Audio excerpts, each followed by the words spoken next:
everyone, my name is Maria Paula and today I'm going to teach you how to make some delicious onion rings. The ingredients are brown bread with flour, cornstarch, an onion, oil, milk, salt and black pepper to taste, and egg.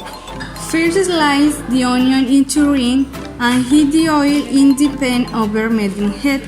In one of the bowls, mix the cornstarch with flour, salt and black pepper, milk and egg. And in the other bowl, we put the ground bread. Dip the onion rings in the liquid mixture and in the ground bread.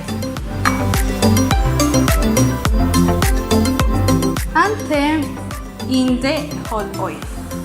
When the rings are already golden, take them out of the oil and put them on the plate. And that's all very easy. You can enjoy some delicious onion rings.